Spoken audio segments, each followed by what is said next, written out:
नमस्कार दोस्तों, भारतीय जनता पार्टी में कोई ऐसा स्टेट नहीं बचा है जहां पर कलेश ना हो रहा हो, जहां पर तनातनी खींचातानी दिखाई ना दे रहा हो। रज्जो, तू आज काम पे भी नहीं आई? आज मन्नू की स्कूल की बस लग गई है ना, इसलिए इसको छोड़ने आई थी। स्कूल की बस? पर तेरा मन्नू तो सरकारी स्कूल में पढ़ता है ना? हाँ जी दीदी, अब सरकारी स्कूलों में 200 बसें चल पड़ेंगी, जिसका फायदा मेरे मन्नू जैसे 10,000 बच्चों को होगा। सरकारी स्कूलों ਨੂੰ भी बहुत शानदार बसां ਅਸੀਂ ਦੇਵਾਂਗੇ। ਪਹਿਲੇ ਬੈਚ ਵਾਸਤੇ 20,000 ਬੱਚੇ ਦਾ ਅਸੀਂ ਪ੍ਰਬੰਧ ਕਰ ਰਹੇ ਹਾਂ। अभी कल महाराष्ट्र में खींचातानी की तस्वीरें आपको दिखाई, उससे पहले बिहार में क्या हो रहा है वो आप सभी के सामने है।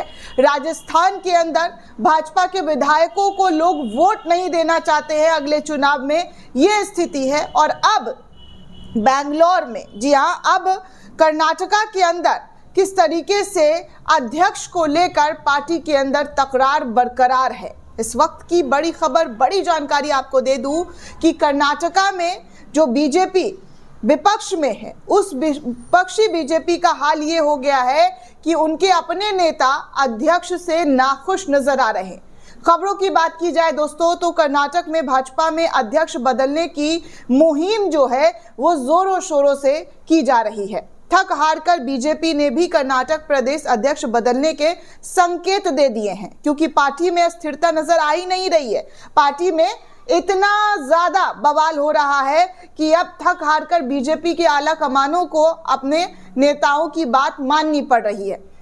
कहा जा रहा है दोस्तों कि मौजूदा प्रदेश बीजेपी अध्यक्ष BY विजेंद्र के विरोधी गुट ने फिर से उन पर हमला बोला और दोहराया कि वो पहली बार के विधायक बॉस यानी कि अध्यक्ष के रूप में स्वीकार नहीं किए जा सकते हैं। विजेंद्र पूर्व CM BS येदियुरप्पा के बेटे हैं दोस्तों। ये तनातनी तब शुरू हुई जब विजेंद्र ने बयान दिया था कि इस पद के लिए चुनाव होने पर वो दोबारा अध्यक्ष बनेंगे, यानी कि पार्टी कदार नेताओं और आला कमान द्वारा उन्हें फिर से प्रदेश अध्यक्ष बनाने जाने का पूरा भरोसा है। राज्य संगठन चुनाव के प्रभारी केंद्रीय मंत्री शिवराज सिंह चौहान 2 दिन पहले कर्नाटक पहुंचे।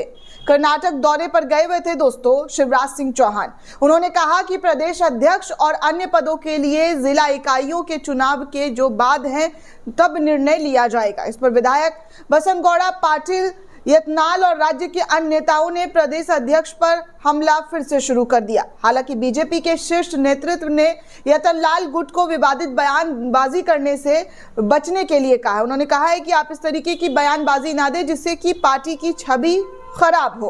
यत्नाल ने अपने पिता भाजपा संसदीय बोर्ड के सदस्य और पूर्व मुख्यमंत्री BS येदियुरप्पा को जेल भेजने के लिए विजेंद्र को जिम्मेदार ठहराते हुए कहा कि हम उन्हें स्वीकार नहीं कर सकते हैं। हम ऐसे व्यक्ति को स्वीकार नहीं कर सकते हैं जिसने CM को जाली हस्ताक्षर किए और हमारी पार्टी इसे स्वीकार नहीं करेगी। आला कमान को इसे गंभीरता से लेना ही चाहिए। दोस्तों आपको बता दूं कि यत्नाल विजेंद्र के विरोधी भाजपा नेताओं के एक गुट का चेहरा है। एक दिन पहले उन्होंने कहा था कि समूह चुनाव में अपना उम्मीदवार खड़ा करेगा।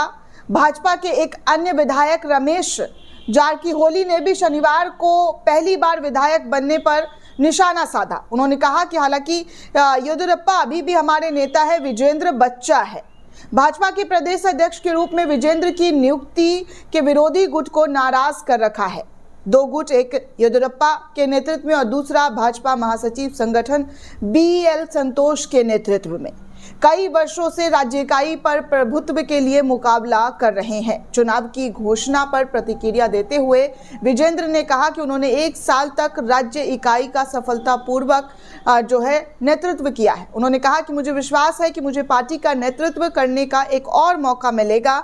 उन्होंने ये भी कहा कि ये उम्मीदवार के लिए भाजपा वरिष्ठ नेताओं के समर्थन मांगेंगे। विजेंद्र के बयान से पार्टी के असंतुष्ट नेताओं को ये लग रहा है कि विजेंद्र की शीर्ष नेतृत्व को आशीर्वाद दिया गया है। तो इस तरीके की बातें जो है भारतीय जनता पार्टी में दोस्तों देखने सुनने को मिल रही है। अब आप खुद देखिए कि क्या हो रहा है और किस तरीके की चीजें जो है भारतीय जनता पार्टी में नजर आ रहा है। कोई ऐसा स्टेट नहीं है जहां पर डबल इंजन की सरकार है और उस डबल इंजन में लगातार भिड़ंत होता हुआ नजर आ रहा है। कोई अध्यक्ष हटाने के लिए बोल रहा है, तो कोई पार्टी के कामकाज से नाखुश है, तो कोई, जी हाँ, कोई बीजेपी में रहकर भी उनको कोई पद नहीं मिल रहा है, इस वजह से खफा है। दोस्तों, इस पूरे रिपोर्ट को लेकर आप क्या सोचते हैं, आपकी क्या राय है, हमें कमेंट करके ज़रूर बताइएगा। साथ ही साथ चैनल को ज़्यादा से ज़्यादा लाइक, शेयर और सब्सक्राइब करना बिल्कुल भी ना भूलें। धन्यवाद दोस्तों।